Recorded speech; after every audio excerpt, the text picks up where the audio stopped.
Good afternoon, everyone. Good afternoon. My name is James Jimmy Hills, and I am the host here at GBH Amplifies of Java with Jimmy, and we are welcoming you to a live recording in this in-studio audience. We are getting ready to go live on social media in just 1 second, and I am excited this afternoon to be able to speak with two friends of mine that I have had the opportunity to know for some years. And it is a very interesting time for Black, Indigenous people of color. And it is very interesting specifically for Black people. And we're going to sort of have this conversation. It is specifically for some interesting for those present and those that can point to the ancestry of what a term that has been very popular lately of foundational Black Americans. While we can't go too deep into that subject today, we are going to talk about what's next for Black Boston. Some context here to why this is today's subject. Yes, it is Black History Month. However, in the past couple of months, Black Boston, from my observation and conversations on social media, have really felt slighted. They have felt blindsided, and also some level of disappointment around what some would classify maybe as some feelings of assured presumption. And I know that may be oxymoronic in itself, but we're going to unpack some of the feelings of Black Boston now, where it's putting us in a space of talking about Black leadership, Black power. My guest today, my first one, is a very, very good sister friend. And I will say that in that friendship and kinship, we have had some we do not always maybe agree with approach. There are different insights that in our conversation, I have often said, hey, I didn't think about it like that. That makes me confident today that we're going to be able, with her along with my other guests, she's a businesswoman, she's an entrepreneur. I don't think it's any slight that I can say she is in this space, one of the new, I believe, residents or fellows for the entrepreneurship program here at the Boston Public Library. And so Nia Grace, if you would put your hands together and welcome her to Java with GBH Amplifies, James Jimmy Hills, host of Java with Jimmy. Put your hands together for Nia. Additionally, this brother, I've known for some years. We have had numerous conversations about approaches to not just Black power, but around, yes, Black power around politics, community engagement, impactfulness and functioning of nonprofits who assert themselves as sort of advocacy entities. And he is, and both of my guests, you don't have to wonder what they're thinking, but you will learn that our brother Curtis is very passionate based on his experience, based on his knowledge. And I just want to clarify for everybody, and he'll laugh at this. Curtis is a native of Boston and left and went to school and came back. I asked him, and he said, the look he gave me, I would dare not offend the audience. But put your hands together for brother Curtis Rollins as well. I am going to begin and ask Nia, if you don't mind, say hello to the audience here, the Java with Jimmy audience, as we do often, virtually. And after your greetings, if you could give me one word that talks about what's next for Black Boston in the context, as you often say to me, all the things. Hi, Nia. How are you? Good afternoon, GBH and the Boston Public Library and the audience that's here today. Happy to be here. Thank you so much, Jimmy, for calling me up for this conversation.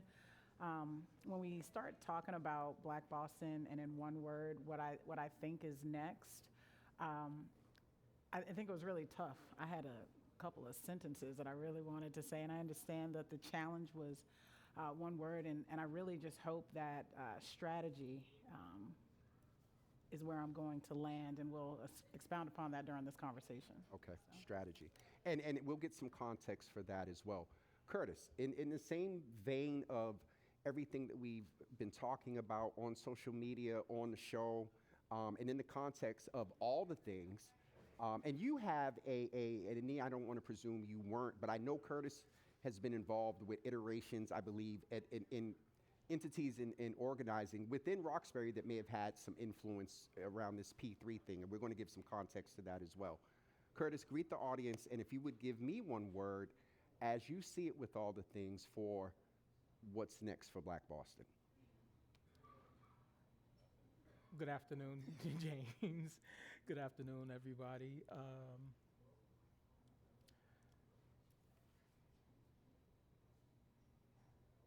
Wow, I guess I struggle with one word, but if I would have one, I needed to have one, what you're asking me. It's going to be now. Okay, now. So I'm going to start in reverse. And Curtis, give me the context for, well, before that, I would ask you to share with the audience, I'm going to pause for a minute. A lot of the energy in the last few weeks that I've seen on social media and even some of my, what I call digital advocacy, was prompted by a recent decision by Mayor Wu and the city of Boston to de-designate one of the largest parcels in the city from a development group that was asserting a biotech industry with affordable housing. There was an investment planning to be made into offsetting some things to make the housing affordable, renting, and ownership. I want to say that, in my opinion, what has happened with P3 is a facade and is a present-day, minute demonstration of, someone corrected me the other day, I think it was Brother Carlos, that centuries or decades, or maybe it was you, Brother Curtis, generally in this country, and we would have to go back to redlining, the highway coming through, that parcel was torn down based on racism and not really caring about a lot of that community that was there. Can't go fully into the history. However, when I talked about Black Boston feeling some sort of way these past few weeks, there was the conversation about not having the black man as the city council president. There was the de-designation, and there was also the resignation of Sagun Idowu, who for a lot of us in Black Boston, when the question was asked, is this administration committed to the economic development of Black Boston, I, for one, have often said that that man's Excel sheet is unequivocally irrevocable. And he has said this publicly, and we talked. I asked him, I said, did this decision expedite, and we want to pause and share condolences with Sagun, my adopted mother, minister mother, Rachel Idowu, who I don't know her new hyphenated name now. Gray. Bless you, sir. Gray, thank you so much. Gray, we want to send condolences to the family on behalf of the great, and I knew her. She, pulled me up at church a couple of times. Mother Lawson. And while Sagun rightfully so, and a lot of us presumed that he wasn't going to do a second full term with the mayor, I'll get to the point of that decision, he would not deny nor confirm if that decision expedited his departure. And so the reason I said that is because I'm getting ready to ask Curtis to level set at any level where you were involved specifically, Curtis, around any development in P3, Roxbury, or whatever, and give us, again, the context for why you said now, and it doesn't have to be restricted to just P3. Well, actually, when I moved back to Boston over a decade ago now, yes. Yeah. When I came back home over a decade ago now, it was part of the community work that I dove into had to do with Parcel 3, P3, in Roxbury. The parcels, which there were more undeveloped a decade ago. There's been a lot of development going on with a lot of mixed use, which is what they were designated for through the Roxbury Strategic Master Plan that was written, I can't give a number, but a few decades ago. That's the blueprint that the residents of Roxbury had written for Roxbury. And just to not have so much is in my mind. We think the same way, and we don't Yes, want to yeah. just over vocalize everything, but then that makes us stammer. There's a blueprint, and for somebody that is not a Bostonian to come in and disregard what generations of people wanted for their legacy in that area to disregard is more than people's new word of the year, disingenuous. It is blatantly, dare I say, the R word. No, I'm not going to say it because Okay, then people go into semantics with that. But it is taking away a form of the other R word that people want, racism and reparations. So it's always a matter of these parcels were supposed to be an economic driver for the legacy of those residents. And to say that, no, I know better for you, and what I want for you is education, as opposed to you being the determinant of your own destiny with getting resources, is, how are we supposed to respond? But yes, sir. I want to ask a yes or no question for you, and I'm going to come back to that. Is that a familiar trait of the overall progressive movement, yes or no, by your observation? American way. Okay. Nia, I want to ask you in the context of the decades, and I don't want to presume that, you've never been involved. You're a Roxburian, born and raised. I was intentional about inviting you today because in our conversations about a lot of things, you offer a lot of balance. And because you are a very focused businesswoman, have to manage multiple businesses, teaching entrepreneurs how to be entrepreneurs here, you have the ability to give a perspective. And so while you understand the historical, your word was strategy. And I know you're able to speak to understanding the times. Biotech has changed. While we understand and want people in positions of power to demonstrate that despite all the stuff, maybe lack of intentional strategy, some business things and whatnot, we still want the priority of education and a black economic engine in that area. I'm going somewhere with this. You said strategy. Why did you say strategy? And then also, would you apply that to a lack of strategy in various veins of why P3 didn't succeed? There was a lot there, Nia. She's going to get me after this.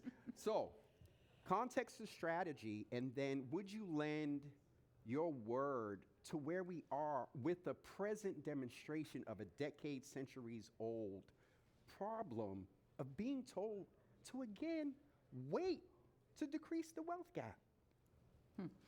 So when I think about the word strategy as a business person, even as a person in the community, we're talking about solving problems, right?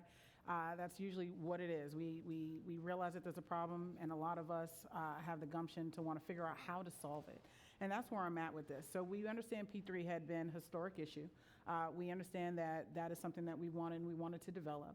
And we've now encountered a new problem. And my point is, what's next then? Because it's there, right? So we understand where we are. And even before that time, what did we do different to resolve the previous problem?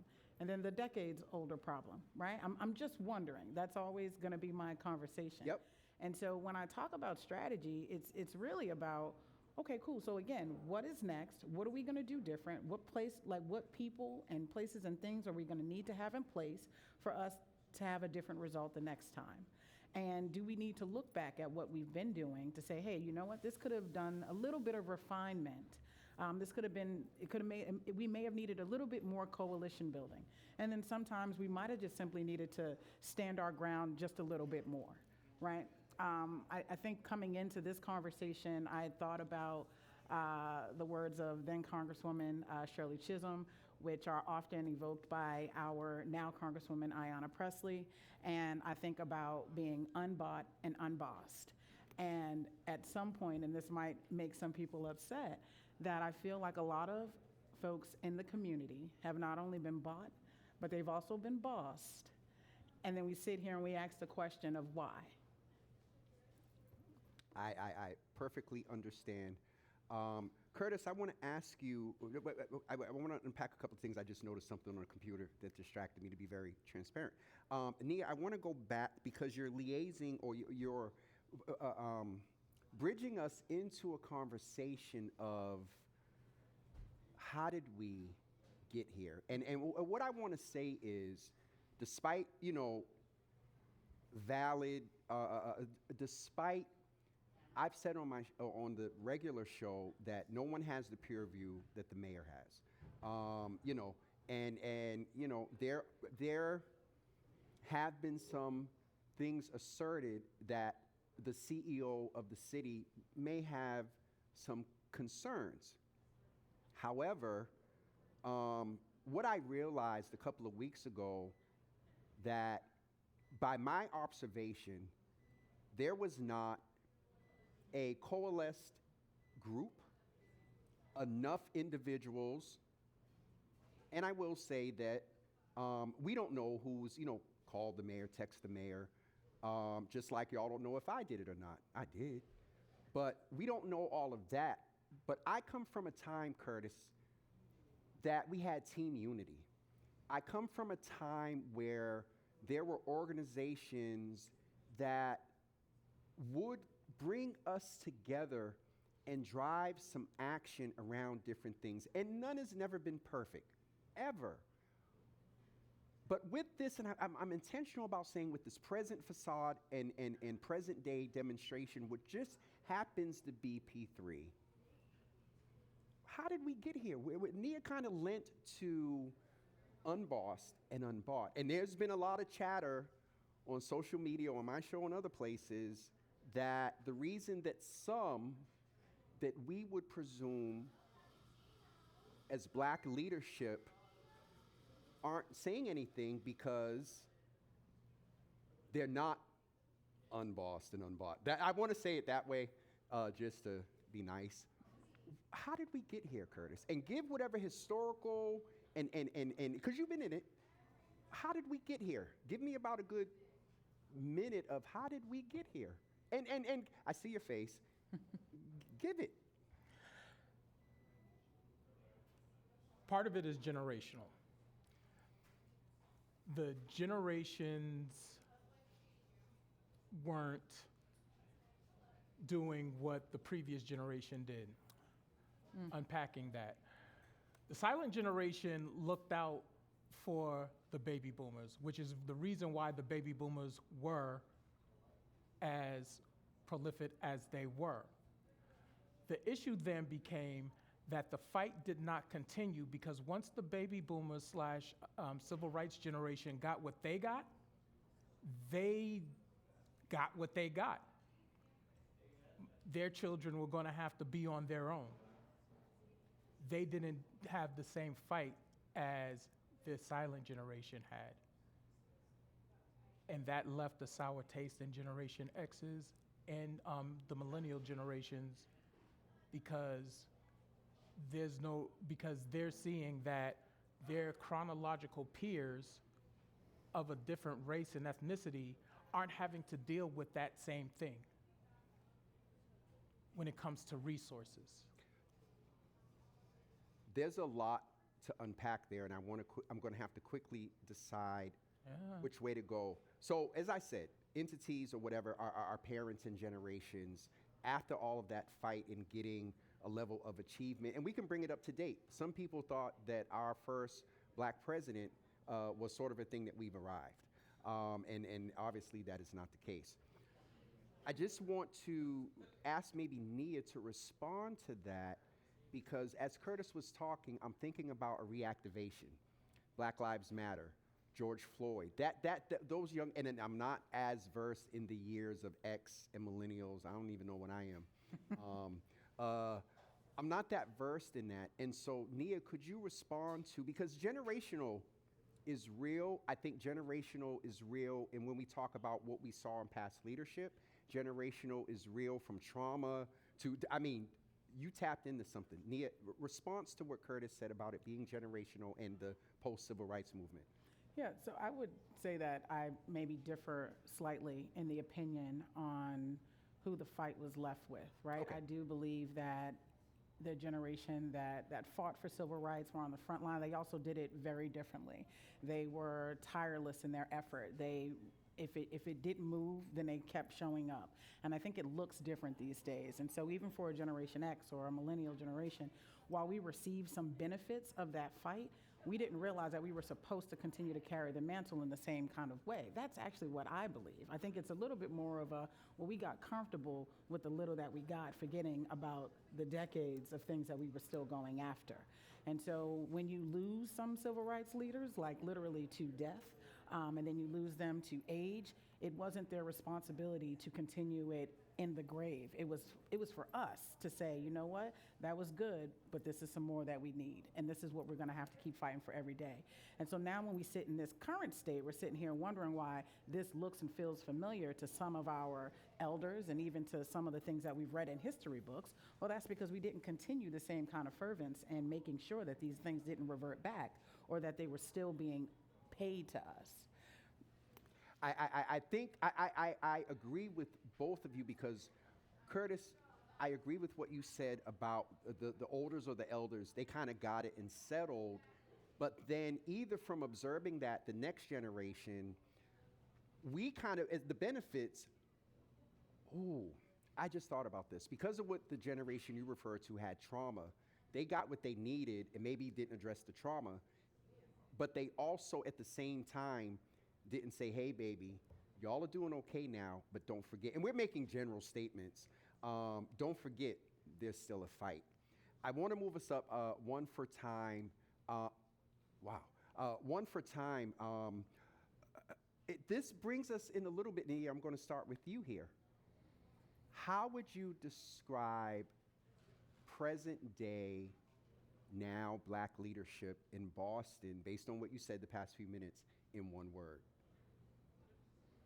And however you classify, you can give context, however you classify black leadership, we always think electeds, pastors, vocal community leaders. You can give context to what you classify as black leadership. Nia does not get... One word.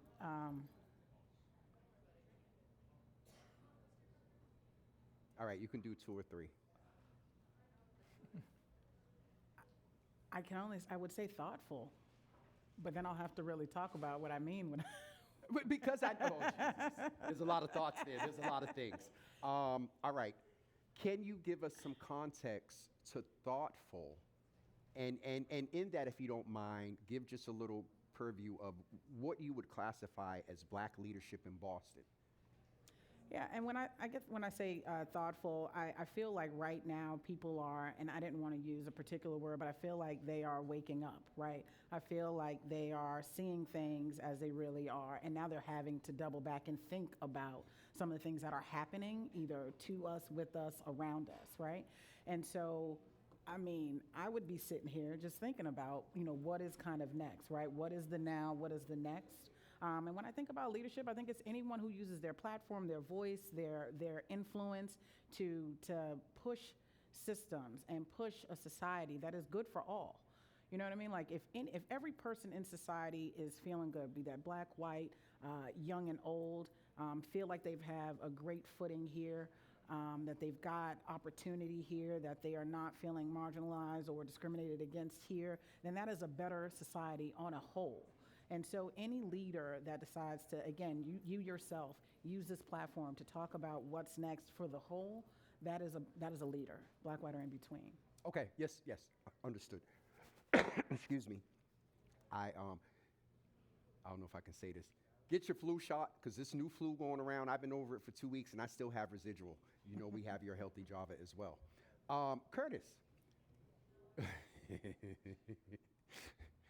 One word for present day black leadership with all the things that I asked Nia about context as well.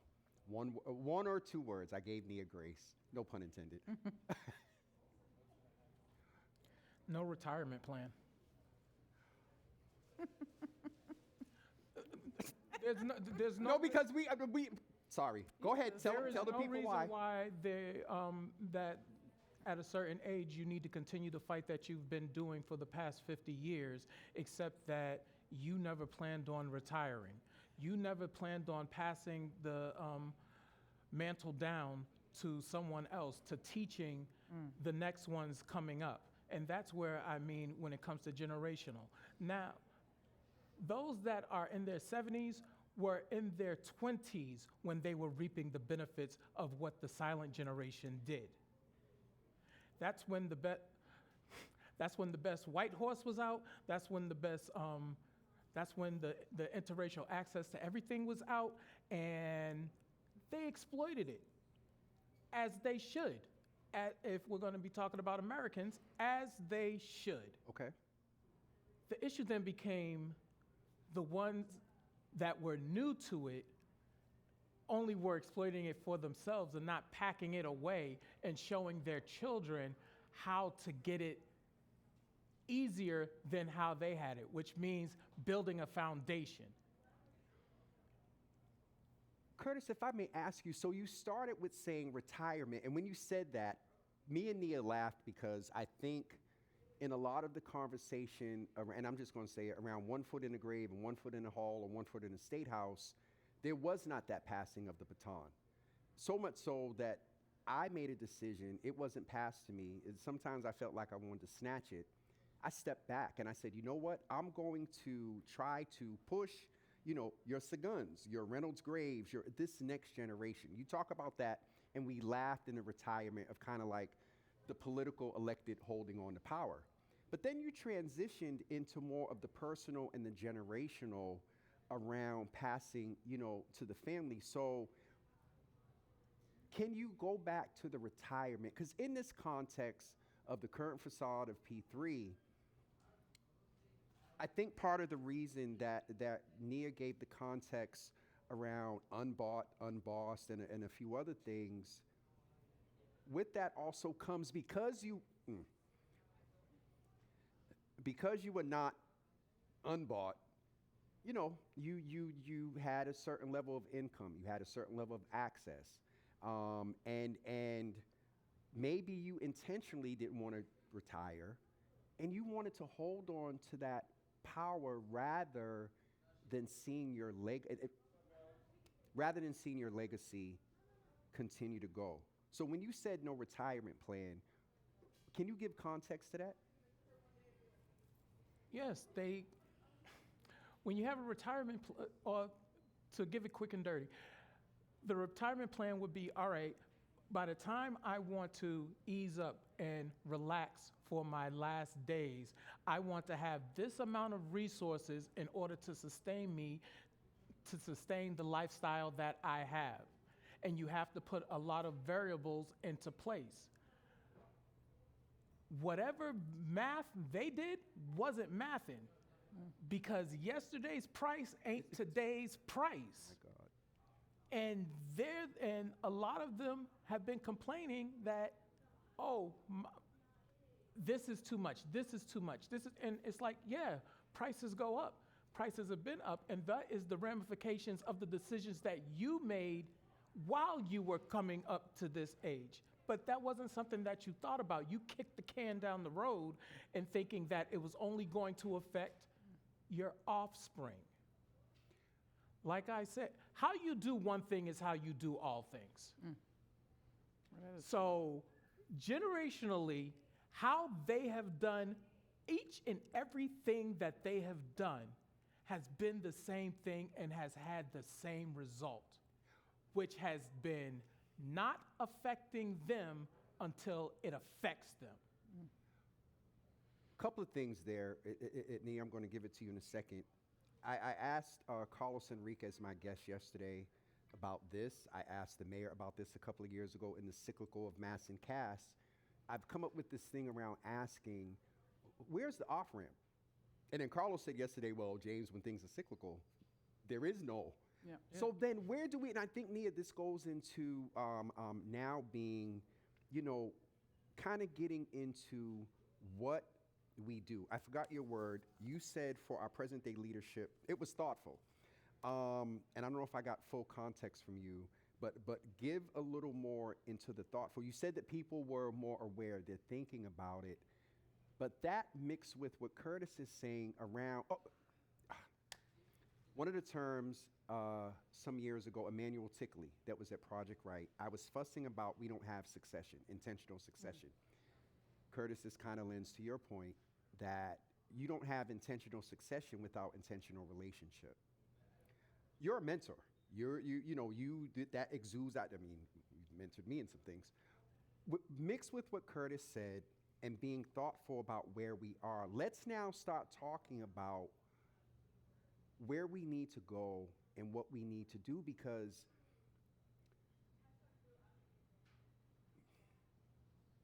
Boston has, if not in the world, in the United States, by charter, the most powerful seat.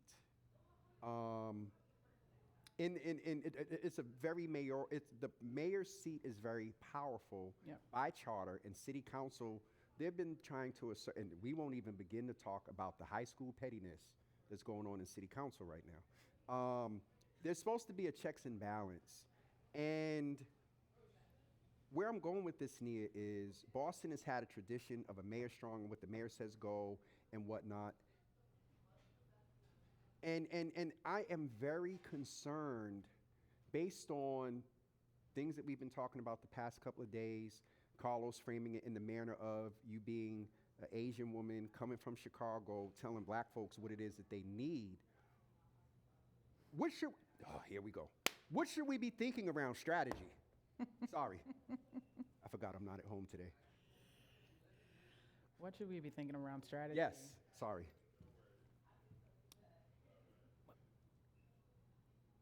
Who are we working for, right? As leadership, who are we working for? Who's going to benefit? You initially talked about it being for like us or the people. And I think what I've observed is a lot of people are very much focused on, even in their pursuit of public spaces, office, leadership, et cetera, they're focused on self, right? And self-preservation. And while I understand that, if you're in a sinking boat, you got to if you're trying to get everyone, or when you're on the flight, they tell you to put your mask on first and then help the person next to you. Absolutely. I totally get that part. But that's not what we're talking about. Now we're talking about this strategy where we actually can see the board and figure out where we're going to play these pieces. And a lot of times we're still only trying to protect ourselves on this board. Well, when you think with that lens and you're not thinking about the next generation, or you're not thinking about literally your immediate neighbor, what we get is what we see right now, and it looks like chaos. And so when you're talking about, I say greater good often because I really mean that. Mm-hmm. I mean that the neighbor across the street next to me, the person that is coming up right now, the person who hasn't even entered the world yet, is a part of my greater good. And if I am not doing anything today that is going to be impactful to them, once they hit this world, then what am I doing? I really do feel that personally. And I wonder, is that the lens that our leadership is taking? Or are they simply taking more of a self-preservation, right? So we're sitting here and we're all kind of left wanting. So if I didn't say thoughtful, I would have said that, our leadership in Black Boston is left wanting because we want and we need more. Go ahead. Generally wanting, because I'm going to push this a little bit because there's some that's not wanting. Let's just keep it 100. There's some that are not unbought and some that are not unbossed. Yeah. But this is where we keep talking about, are we talking about the you or are we talking about the us? Are we talking about the collective we? Because that's what I'm talking about. Okay. So if we're talking about the collective Yep. we and not the individual we, then we as a whole We're have been still left wanting. Yeah. I agree, but when you said that, it was a thought, so I had to say that because in the this goes to the village. This goes to notions like all skin ain't kin. You know what I mean? And I thank you for centering us back to what it's about, the village, the tribe, the greater good. But Curtis, I'm going to come to you and I'll ask you this. What is Boston wanting? What is it that Boston wants? And it's semantics on words, needs. What is it that Black Boston wants? Hey, come on, sir. What is it that Black Boston wants and needs, by your opinion? I thought that you were asking Boston as a historical preference because that is so different than what Black Boston wants. And do you want to do? We can unpack. We got time. We can unpack both. Well, Black Boston wants the opposite of what Boston wants. Boston wants, quite honestly, what they claim. Let me put it like this. Black Boston agrees with 47, but they don't like his tactic. I heard someone in the audience say, what? Okay. Or Black? The 45th, 47th president. Yep. But they don't like the tactics at which he is going in regards to how. Now, did you say Black Boston or General Boston? General Boston. General Boston. Now, someone did say the other day that there's the elite of us that kind of is on the vein of what you're saying too. But go ahead. So General Boston, quietly, they're cool. They for this, versus Black Boston is a hodgepodge of many ethnicity, more so than other cities within this country in terms of Black ethnicities when it comes to Black Caribbeans, Black Africans, Black Americans,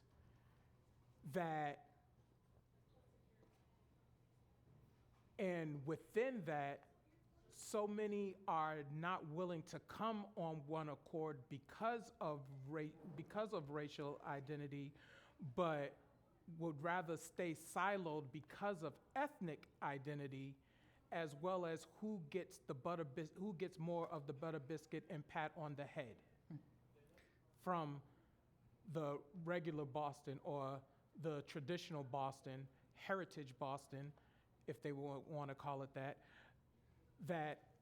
wants to be MAGA. I want to go back to one thing you reminded me that I forgot to say earlier. When you were talking about lack of retirement plans and money and whatnot, I had the thought and didn't say it. We done wound up back to generational wealth. It's the economics of things. Nia, based on what Curtis said, he gets into a conversation that, and I brought this up in the introduction, so let's maybe unpack this a little bit. You are in the vicinity of the Cass Center. Yep. Earlier this year, late last year or the year before, by law, Governor Healy had to house migrant brothers and sisters that were sent here. You remember some of the red states, Yep. You talk about strategy and thoughtful. I will frame it like this, because Curtis touched in diaspora. What are your thoughts when it comes to Black power when we consider what Curtis said about the diaspora, about the great side of it when we come together, and also appreciating different languages and you cook from them and merge them and all whatnot together. Doing that, but then also acknowledging that there have been times where people from the motherland have said, we don't rock with y'all. There have been times where there's been some discord. Thoughts on diaspora? If we're going to have this real conversation, I appreciate your perspective. Yeah, I don't know that my conversation is just going to tap into diaspora as much as it does humanity. And I think that that's what we've always been asking for, right? So when we think about whether you are a migrant, whether you are indigenous to this country, whether you are black, brown, and whatever in between, I think I want to be seen as the expectation and not the exception, right? I want to be treated like not as an asterisk, but in fact as an absolute. And I think that that is what our argument constantly is, right? And so I'm gonna go back to the part of wanting, right? And what it is that we're looking for. We're wanting the same basics that we wanted when we were talking about the civil rights movement, and we are still in the civil rights movement. That's it. But now I just want to stretch that to humanity. And so how do we get back to that? And then how do we make sure that no one is saying, well, your humanity costs this, and now I'm using your humanity as a bargaining chip. We're not doing that. At least that's not what I'm trying to do. For those that may not, I understood what you said, but unpack that in a very third grade term, please. What else I got to say? No, because we talk, we're in this, and I don't know if everyone, if the people, as they say, the people in the back, reframe that or say it again, because that was profound. That was majorly profound.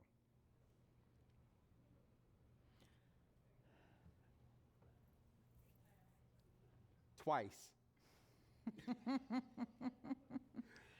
Yeah, I mean, I guess it's we're talking about a lot of things, right? And so I guess specifically, when I think about it, I am simply just like you. If we're talking about blood running through my veins, it looks the exact same way when it's inside my body and outside of my body, right?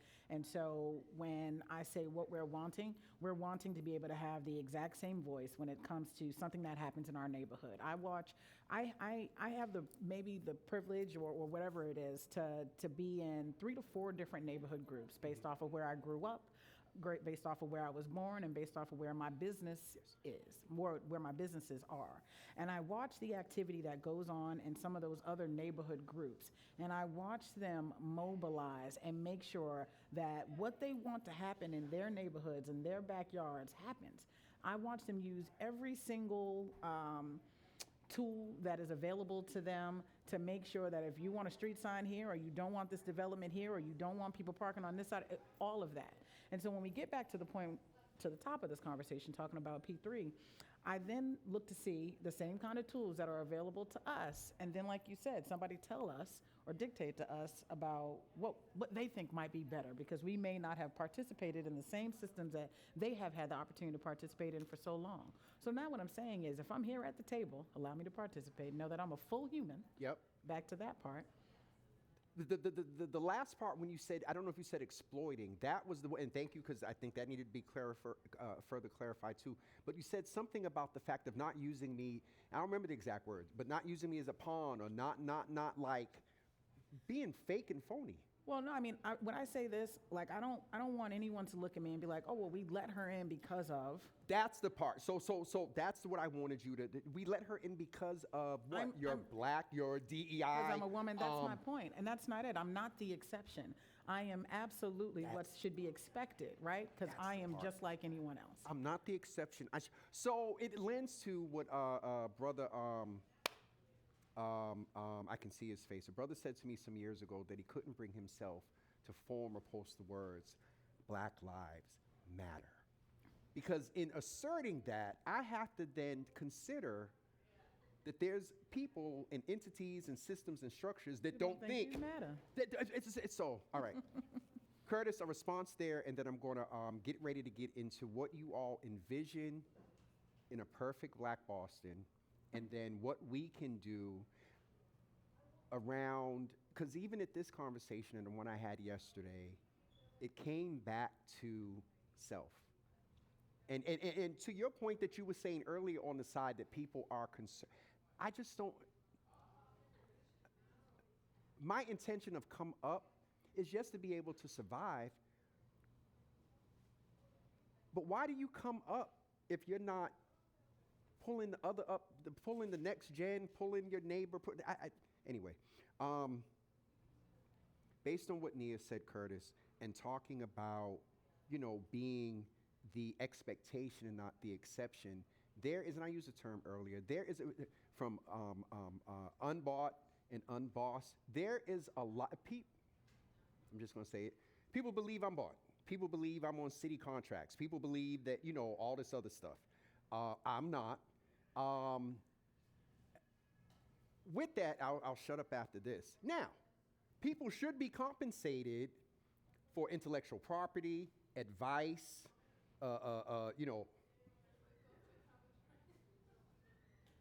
the exception and not the expectation aligned with, and I'm giving a lot to you, Curtis, that, you are valuing me as a businesswoman, and that's it. As a businesswoman that can bring you marketing, food, fashion, whatever. Where do we, to Nia's point again, and we'll get ready to start closing out. This cyclical thing, Curtis, is where is the off-ramp of us demanding, that us asserting and walking in the fact that we are, you should expect black excellence. You should expect stellar, performance in everything we're doing. I don't know. I just, there's so much, as we all have said, and if you watch me often, my brain right now is all over the place because there's so many in all the things. Curtis, I'm sorry, I did not set you up well. No, you didn't. But I did want to follow up with Nia because, or what Nia said, because I definitely agree. And to add to it, as a Black American, I feel that I am an expectation during the bad times by putting my body in front of violence, but an exception during the good times when it's time to reap the benefit on what we have done in order to get to those good times. And again, I don't want to repeat myself because it's darn sure not my Oh no, in our last phrase, episode. But how we do one thing is how we do all things. And people that are anti-Black tend to do that thing to where we expect you to absorb the brunt of the violence and then step back and let me reap all the benefit of it. When it comes to resources, et cetera, et cetera. Grants, development, parcels. Goodies, giveaways, and guarantees. That's Professor Black Truth. Give me a little, unpack that a little bit too, and then we're going to get ready to go with In order to reap the resources that you have just laid down for, I want you to do what you're going to do, absorb the hit, but then I'm going to collect the belt. I'm not getting into the ring with no professional boxer and then expect somebody else, if I happen to win, expect somebody else to be in that ring holding up my belt that I worked for. But that's what other people expect. Some may say that is a low-key form of slavery. Ain't low-key. This ain't after dark. I understand, Okay. respectfully. That's what I was saying as well, right? Respectfully. Respectfully. Nia, with all the things that you have experienced, I may get in trouble. As a businesswoman in this city, good, bad, and ugly. There is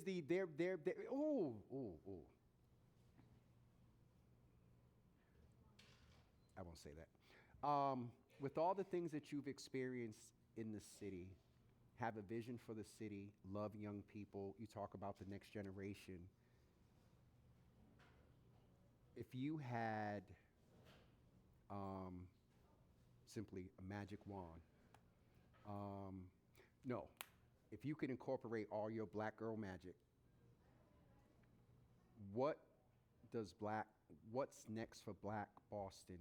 What does that look like? Freedom, right? And like, let me go to it, right? It's the freedom to exist. It's the freedom to have joy. It's the freedom to be in spaces and have the mind to say, well, this is what I see my neighborhood developing and looking like. And so that's what I want. And I've got bodies around me who are helping me get that done because they have like minds with me, right? And so, and it's not an old concept. Freedom is real, and I don't say it from the space of, you know, am I in shackles? No, they don't look the same way anymore, right? But Come on. but there are definitely system constraints that allow us to know that. Wait a minute, hold on. Wait a minute. Allow us They're not shackles, but their system. That was good. You framed but that that very allow well. us to operate as free here as opposed to in this much space. And that, to me, that's just what it would look like. And the freedom to not have to be the exception, the freedom to not have to be the asterisk, or, you know, we're making space because of this certain, I don't need that anymore, right? Like, I think we are, you know, well and capable adults and humans, and I believe that for us, and we've learned that from other cultures, that they equally, you know, have the freedom to be and exist, and that's what I'm looking for. I don't want to continue to have these kind of conversations, right? Like this, I want to be free from this, right? You know what I could be doing right now? So that is really what I want more for all of us, but particularly our communities that continue to have their opinions overlooked, that continue to sit here and struggle why, you know, I really want to talk more about that P3, but I won't, because I'm trying to figure out the reason why we can't do what we really wanted to do with that is because we didn't actually have the means to really get that done independently. And that, again, goes back to freedom. So until we can get all those things in a row, we're talking about, you know, we talk about dismantling DEI, and what I really want to talk about is dismantling economic ineffectiveness, because that's what really plagues our community sometimes, that we do not have the tree to build to reap the benefits of those leaves and then reinvest in our own spaces. And that then we become dependent on these other systems, these other people, these other, I don't know, do-gooders or whatever, right? Who say one thing, and oftentimes their actions don't meet up to how they started the conversation. We'll have time to come back to talk about what you see as we can do as individuals on a daily basis. Curtis, for you, you know, what does Boston, and I didn't even say one word. Did I say one word? No, I just asked, so I'm sorry for I thought he said the one word again, you know. I'm sorry for putting systemic constraints on. Thank you. Curtis, now Nia's gonna make me say one word. No, what does what's next for Black Boston look like in your Black Boy Joy, Black Boy Magic? What does that look like for you?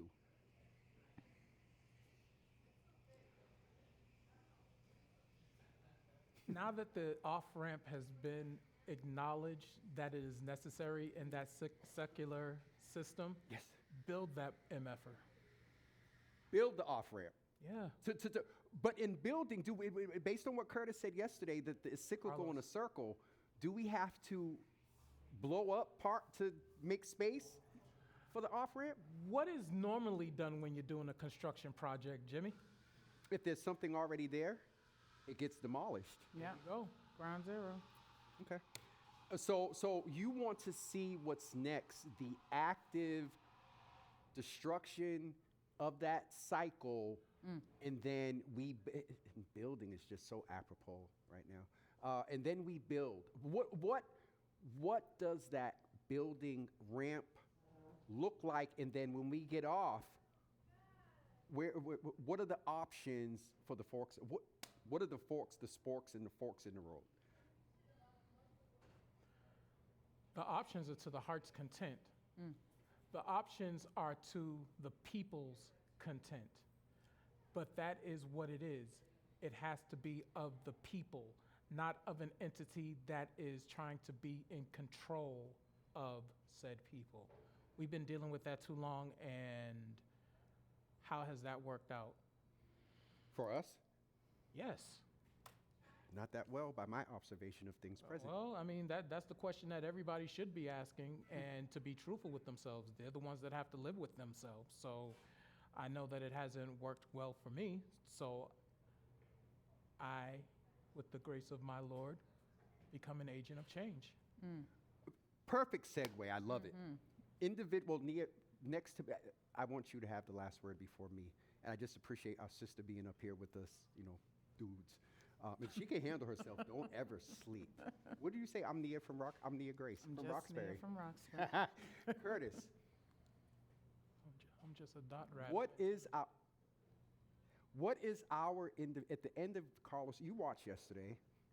It dawned on me that it boils down to us individually in our daily actions, our decisions, our social media posts, what we like, all the things. If you could talk to all of Black Boston right now, and which camera is his? Three? Oh, if you could talk to all of Black Boston right now and tell them what it is that you would like to see, what are you doing as an individual, Curtis, on a daily basis to make Black Boston better? Let's frame it like that. I think that may be easier. What are you doing? What I'm doing is trying to be an example that my supposed algorithm is not me, and I touch grass more often than not. Okay, I'm then still going to go back because I think you have the ability to advise our next generation. What is it that you would like to see them doing in blowing up that ramp and also getting the proper forks in the road to their heart and the people's content? Be more discerning and as to if somebody is trying to quiet you from asking more questions, that's not necessarily the person that you should be looking up to. That just means that they don't have the answers or are uncomfortable with doing what you're trying to do and see that you have more greatness in you than they have. Thank you. That some would say that's a simple guiding point to just be able to step into your power, equate how people value you. And then also that person just needs to be transparent. If they don't have the answer, tell them you don't have the answer and try to get back to them. I'm getting my signal for winding down. Nia, if you could talk to the camera, if you could talk to Black Boston, what would you encourage them to do in their lives on a daily basis to make Black Boston better? And notice I'm saying not just because you really moved in the humanity space. So if you want to throw some allyship stuff in there too, you can. Yeah, I would simply say that as you go through your day, realize that Black Boston, we do not lack talent, we don't lack brilliance, we don't lack hustle, right? What we do lack, though, is an agreement on what our non-negotiables are, and we need to get that together. And that comes back to strategy, that comes back to us not sitting in a space of want and need and looking for direction. And then what that will look like is the dismantling of and the rebuilding, or for the first time building of, what legacy is. And that's what I know. I know that my roots are rich, my existence is exact, and it absolutely exudes excellence. And so I go towards that every single day, and I encourage us to do that, but make sure we get it together. Thank you, Nia. Please put your hands together for both of my guests as we get ready to close out.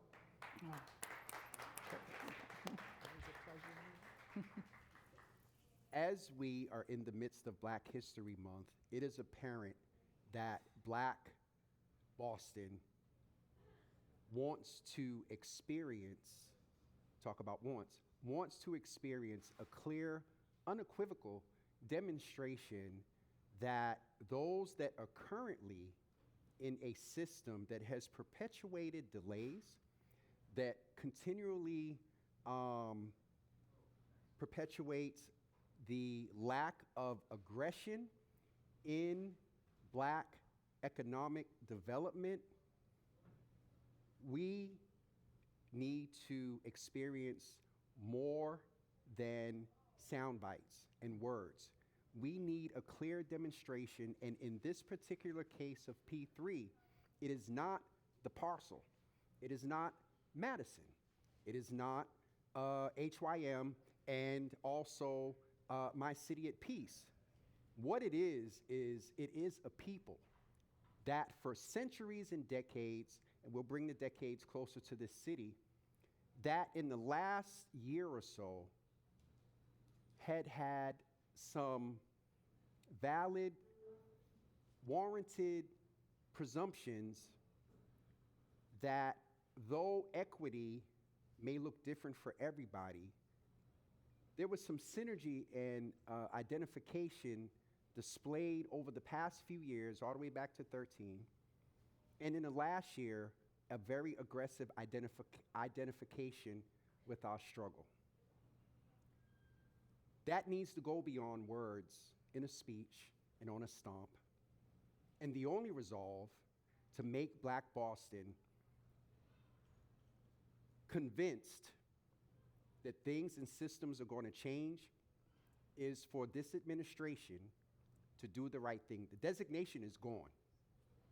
What are you going to do now to demonstrate that you're committed to the come up, to the decades of hustle of Black Boston, and demonstrate that you are not going to continue the intentional deterrence, the intentional systemic constraints. The right thing must be done. Thank you all for joining us, and we will be back with you in March as we begin the celebration of 6 years of holding space for community. Thank you all for being with us today.